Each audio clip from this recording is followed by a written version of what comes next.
Continuamos hoy nuestro estudio del capítulo 5 de la epístola del apóstol San Pablo a los Gálatas. En el día de hoy vamos a hablar de cosas básicas. Vamos a ir a la raíz misma de las cosas y vamos a ver lo que quiere decir el andar en el Espíritu. Andando en el Espíritu es la norma.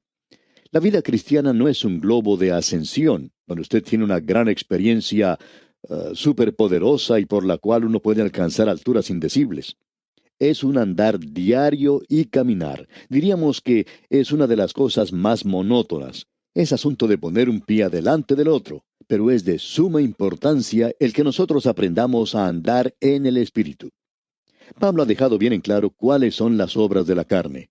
Él nos dio una lista de pecados sensuales, de pecados religiosos, de pecados sociales y de pecados personales. Y no es una lista muy atractiva que digamos.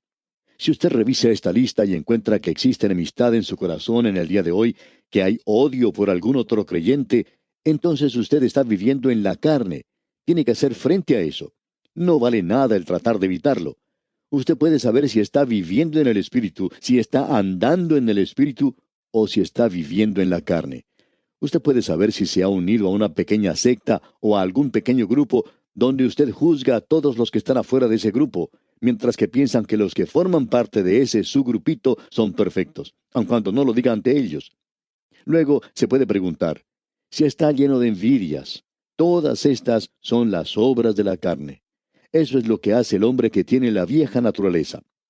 Ahora, habiendo dicho todo eso, Pablo dice ahora en el versículo 22 de este capítulo 5 de Gálatas, mas el fruto del Espíritu es amor. Y quisiéramos que usted note algo que se menciona aquí. Dice obras de la carne y luego dice fruto del Espíritu. Las obras de la carne es lo que usted hace.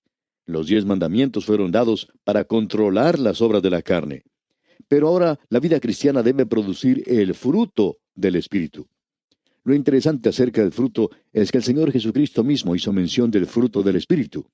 Usted encuentra eso allá en el capítulo 15 del Evangelio según San Juan.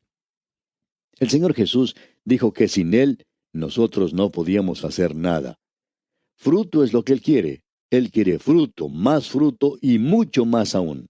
Su deseo es que nosotros traigamos buena simiente. Usted recuerda en la parábola que Él mencionó de traer el 30%, el 60% y el 100%.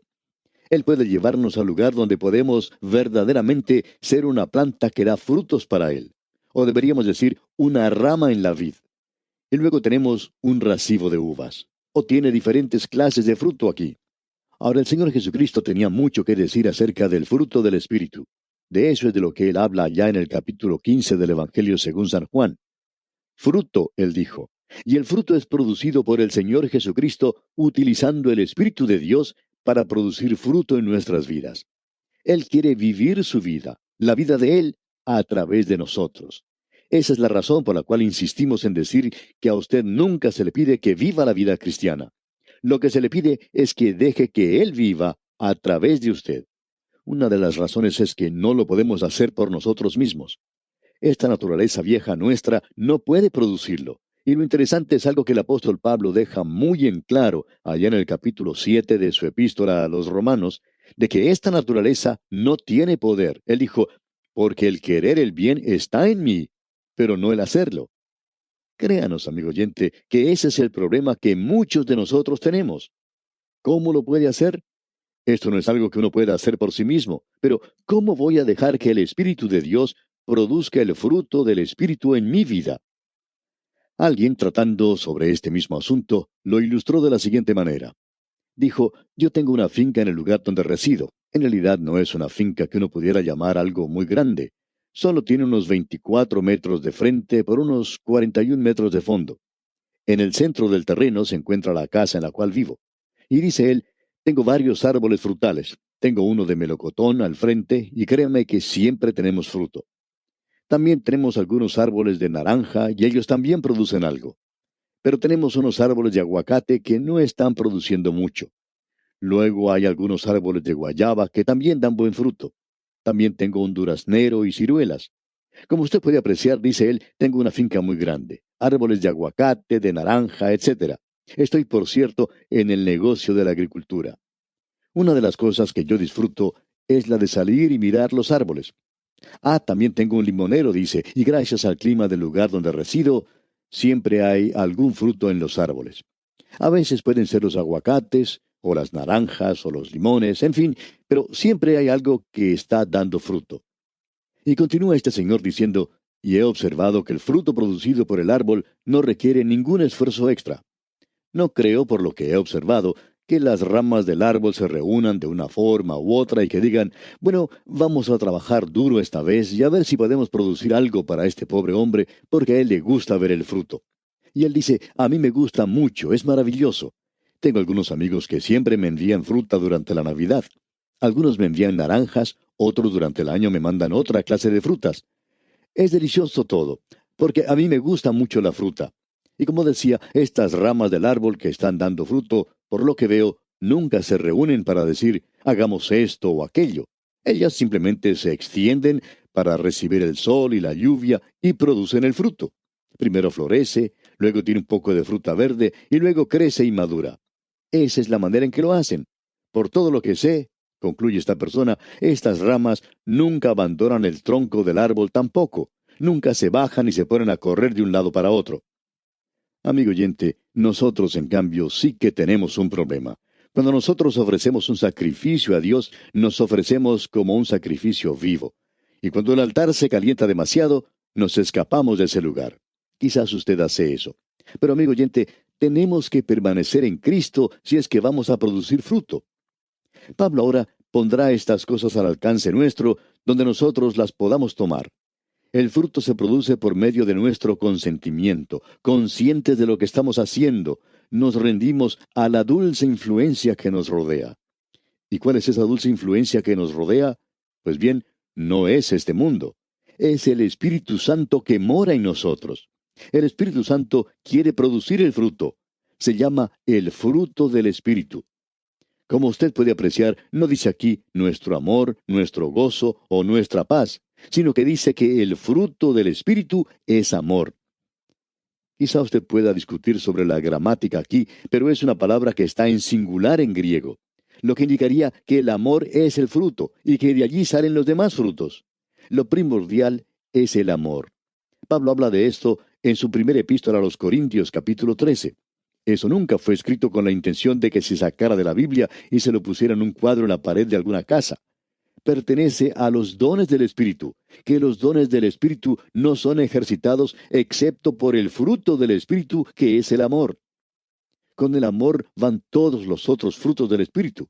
Usted no puede ejercitar un don sin hacerlo por medio del fruto del Espíritu. El amor es lo de más importancia. Pablo dice que aún uno puede dar su propio cuerpo para ser quemado en la hoguera, entregar todo lo que tiene, pero que si no tiene amor, entonces no es nada, es un cero a la izquierda. Amigo oyente, debemos reconocer eso en la actualidad.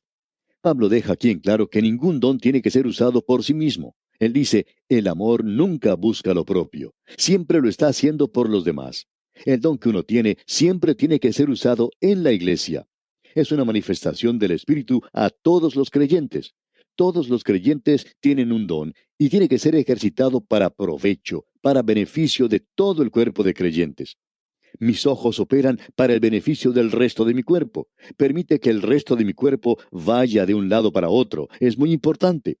Uno no se puede imaginar que los ojos se le salgan a uno y le digan, ya estamos cansados de haber andado tanto, y los pies también se cansan, por tanto, nos vamos a ir. Nunca lo hacen de esa manera, amigo oyente. Tenemos que reconocer que no hay ningún don que pueda ser utilizado aparte del fruto del Espíritu. Y esa es la clase de fruto que el Señor Jesucristo estaba mencionando allá en el capítulo 15 del Evangelio según San Juan. El fruto es el fruto del Espíritu. Notemos ahora lo que dicen los versículos 22 y 23 de este capítulo 5 de la Epístola a los Gálatas. Mas el fruto del Espíritu es amor, gozo, paz, paciencia, benignidad, bondad, fe, mansedumbre, templanza. Contra tales cosas no hay ley. No hay ninguna ley que pueda producir esto. No hay ninguna ley contra ellos y no hay ninguna ley que los pueda producir. Usted no puede hacer nada de esto por su propio esfuerzo, amigo oyente. Por ejemplo, ¿ha tratado usted alguna vez de llegar a ser humilde? Bueno, Si uno tratara de ser humilde y lo lograra, entonces estaría tan orgulloso de haber llegado a ser humilde que allí mismo pierde su humildad. Observemos ahora estos frutos porque pensamos que son hermosos. Estas son las cosas que deberíamos encontrar en los creyentes. El doctor Jim McGinley, un eminente predicador, sabía decir: yo no debo juzgarlos, pero yo soy inspector de frutas y tengo el derecho de venir y ver cómo está la fruta. ¿Está usted produciendo algún fruto en su vida? Los tres primeros frutos que se menciona son hacia adentro: amor, gozo, paz. Los otros tres son hacia los demás, hacia los hombres. Y los últimos tres son hacia Dios. Ellos miran hacia arriba. Así que lo que en realidad uno tiene aquí es un triángulo.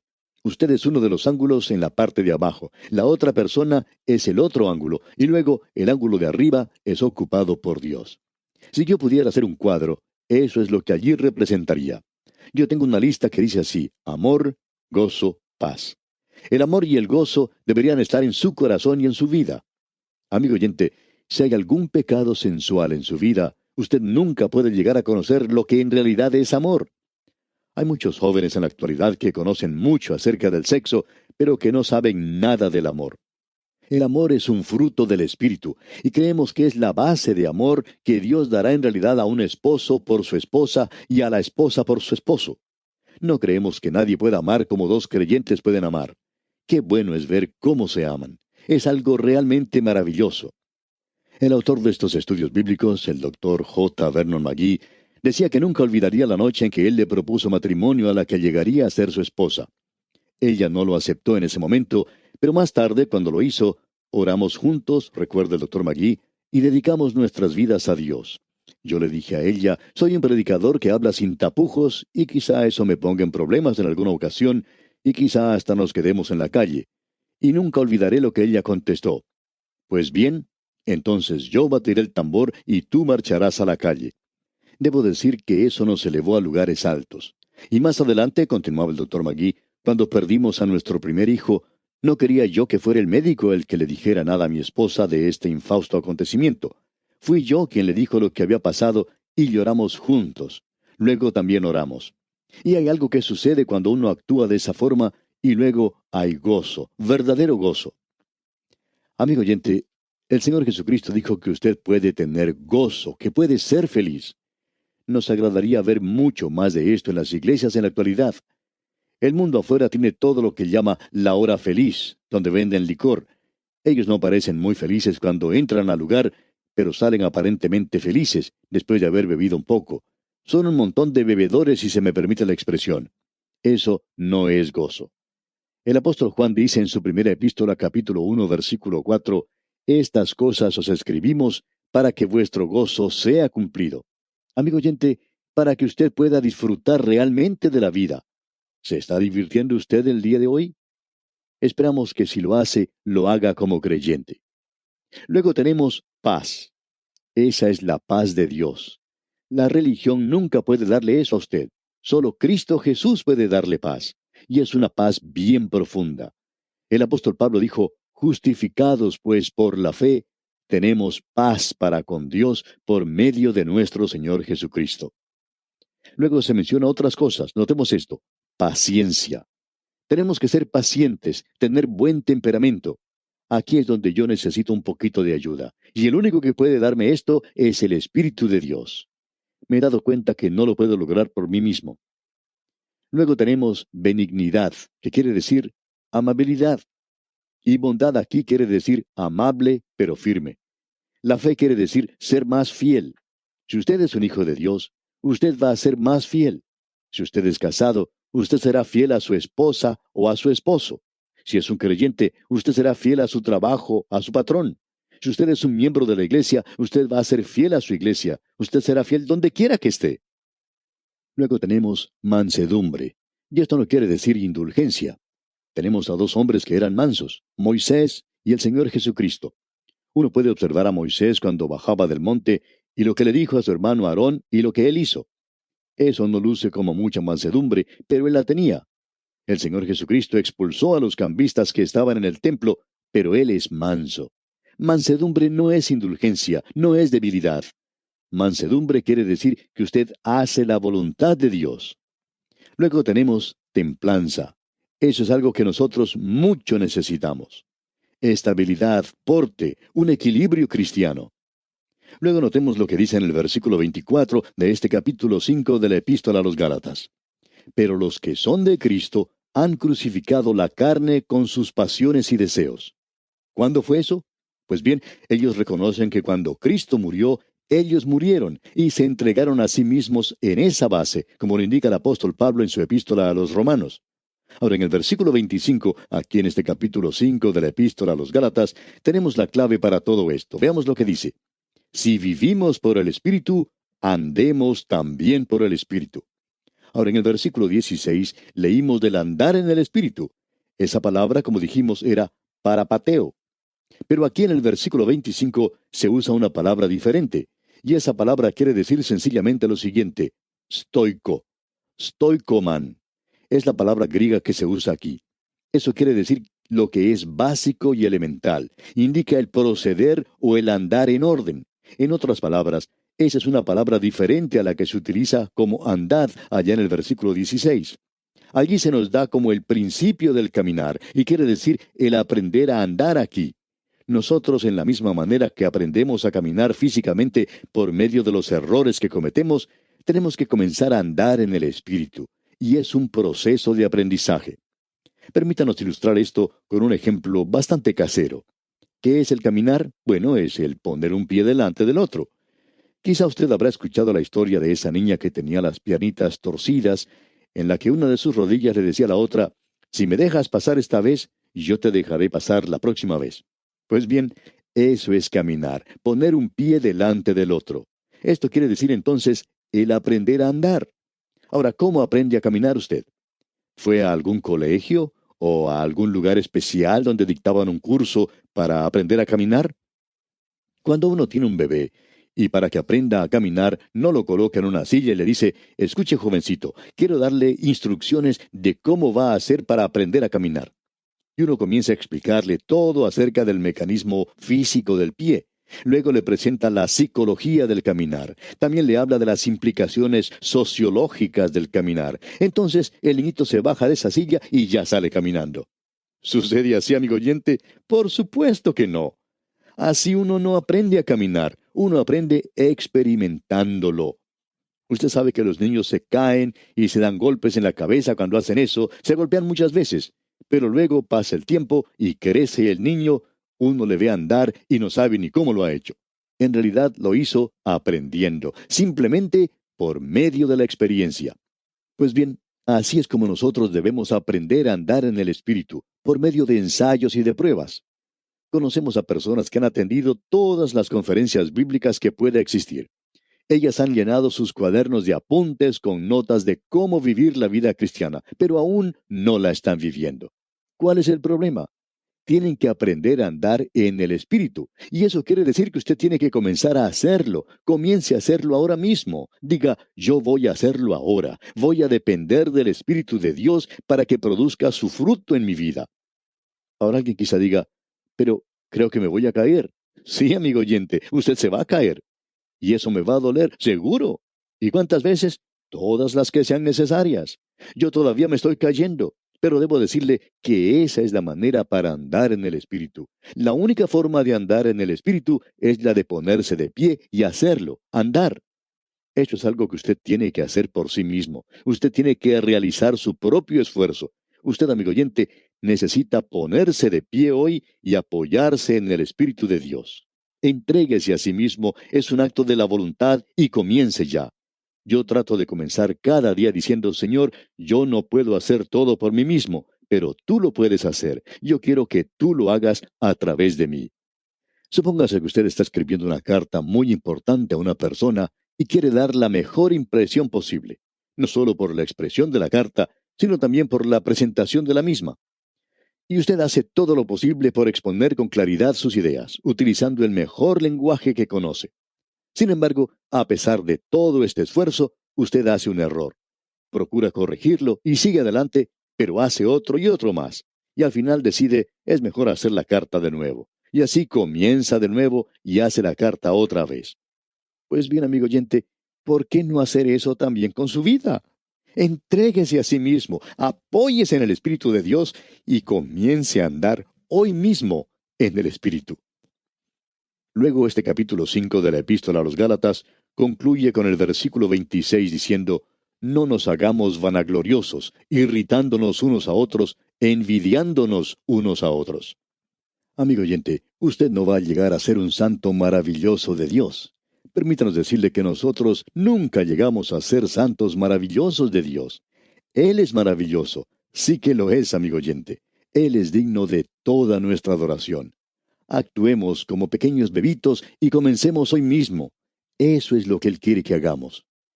El versículo continúa, irritándonos unos a otros. No irritemos a los demás. O envidiándonos unos a otros. Mejor que tampoco hagamos eso. No debemos hacerlo, amigo oyente. Debemos andar en el Espíritu hoy. Quiera Dios ayudarle a usted en esta tarea tan grande. Y así concluimos nuestro estudio de este capítulo 5 de la Epístola del apóstol San Pablo a los Gálatas. Dios mediante, en nuestro próximo programa entraremos en el capítulo 6. Le invitamos, pues, a acompañarnos. Hasta entonces, amigo oyente, que la presencia del Señor en su vida sea su más preciado tesoro, es nuestra ferviente oración.